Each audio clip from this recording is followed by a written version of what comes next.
అక్కడ పార్టీ అధికారంలో ఉంది. కానీ నాయకులే ఒకరిపై ఒకరు కత్తులు నూరుకుంటున్నారట. ఒకప్పుడు క్రమశిక్షణకు మారుపేరుగా ఉన్న ఆ నియోజకవర్గం ఇప్పుడు వర్గపోరుకు వేదిక అయిందట. కడప జిల్లా బద్వేల్ టీడీపీలో బహునాయకత్వం పార్టీ క్యాడర్ను అయోమయంలో నెట్టేస్తోందట. ఇన్ఛార్జ్ రితీష్ రెడ్డి ఒకవైపు, డీసీసీబీ చైర్మన్ సూర్యనారాయణ రెడ్డి మరోవైపు. వీరి మధ్య పచ్చగడ్డి వేస్తే బొగ్గుమనేలా సాగుతున్న ఆధిపత్య పోరు ఇప్పుడు రోడ్డుకెక్కిందట. అభివృద్ధి పనుల శంకుస్థాపనల దగ్గర నుంచి చంద్రబాబు పుట్టినరోజు వేడుకల వరకు ప్రతిదీ నువ్వా నేనా అన్నట్టుగా మారుతోందట. మరి అధిష్టాన మౌనం ఈ మంటలకు మరింత ఆజ్యం పోస్తుందా? ఇంతకీ బద్వేల్ కోటలో ఏం జరుగుతోంది? వీరిద్దరి మధ్య గ్యాప్ ఏర్పడడానికి దారితీసిన పరిణామాలేంటి?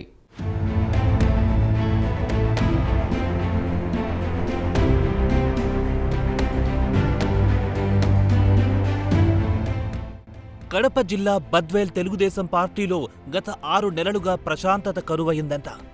2.5 దశాబ్దాల పాటు ఏకతాటిపై నడిచిన పార్టీ క్యాడర్ ఇప్పుడు నిలువునా చీలిపోయిందంట. దీనికి ప్రధాన కారణం ఇన్ఛార్జ్ మార్పుపై జరుగుతున్న ప్రచారమేనట.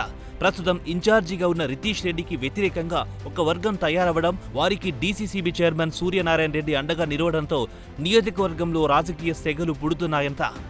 అధిష్టానం కొత్త ఇన్ఛార్జ్ నియమిస్తుందనే లీకులు రావడమే ఆలస్యం. ఇరు వర్గాల నాయకులు తమ బలాన్ని నిరూపించుకునేందుకు పోటీ పడుతున్నారట.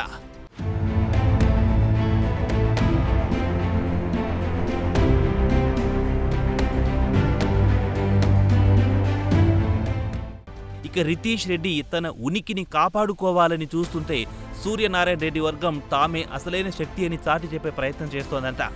ఒకప్పుడు కార్యకర్తలు నాయకుడి కోసం పనిచేసేవారు. కానీ ఇప్పుడు ఏ నాయకుడి పంచిన చేయితే తమకు రాజకీయ భవిష్యత్తు ఉంటుందో తెలియక సతమతమవుతున్నారంట. నాయకుల మధ్య సమన్వయం లోపం లేకుండా చూడాల్సిన జిల్లా నేతలు కూడా మిన్నకుండిపోవడంతో ఈ అంతర్గత లొల్లి రోజురోజుకు జటిలమవుతోందంట. అధిష్టానం తీసుకుపోయే ఒక్క నిర్ణయం కోసం ఊపిరి బిగబట్టి ఎదురు చూస్తోందంతా బద్వేల్ తమ్ముళ్ల గణం.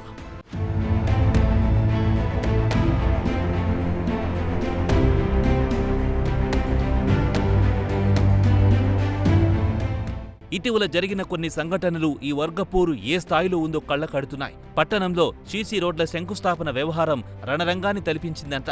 రితీష్ రెడ్డి కష్టపడి తెచ్చిన నిధులతో జరుగుతున్న పనులకు ఆయనకు సమాచారం లేకుండా సూర్యనారాయణ రెడ్డి శంకుస్థాపన చేయడం చిచ్చు రాజేసిందంట. నియోజకవర్గ ఇన్ఛార్జిగా ఉండగా వేరే వారు రిబ్బన్ కట్ చేయడం ఏంటి అంటూ రితీష్ వర్గం నిలదీయడంతో ఈ ఉద్రిక్తతలకు దారితీసిందంట.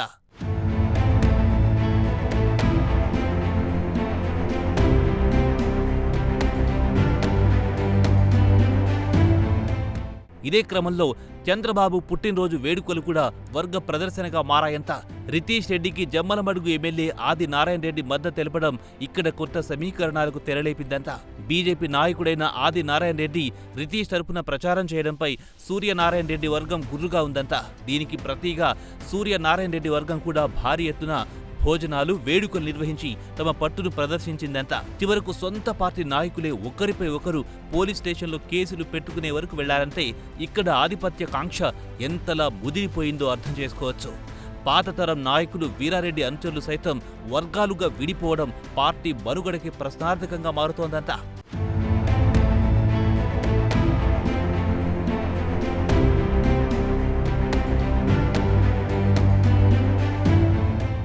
బద్వేల్ టీడీపీలో ఇంత గందరగోళం జరుగుతున్నా అమరావతి నుంచి ఎలాంటి స్పందన రాకపోవడం అనేక అనుమానాలకు తావిస్తోందంట.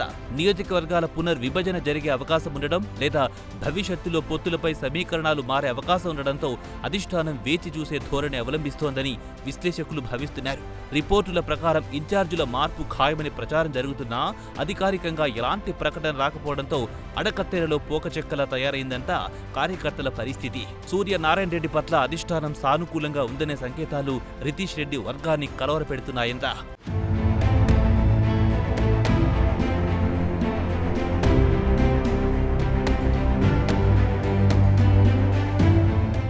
మరోవైపు రితీష్ రెడ్డి తనకున్న పాత సాన్నిహిత్యంతో పట్టు నిలుపుకునేందుకు ప్రయత్నిస్తున్నారంట. ఈ క్రమంలో అభివృద్ధి పనులు కుంటుపడుతున్నాయి. పార్టీ గౌరవం బజార్న పడుతోందంట.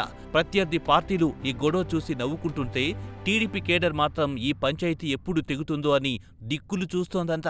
అధిష్టానం కనుక వెంటనే స్పందించి క్లారిటీ ఇవ్వకపోతే బద్వేల్ కోటాలో సైకిల్ చక్రం అదుపు తప్పే ప్రమాదముందని రాజకీయ విశ్లేషకులు హెచ్చరిస్తున్నారు. మరి పార్టీ పెద్దలు నియోజకవర్గ ఇన్ఛార్జ్ మార్పుపై క్లారిటీ ఇస్తారా? ఇరు వర్గాలను ఎలా సమన్వయం చేస్తారో వేచి చూడాల్సిందే.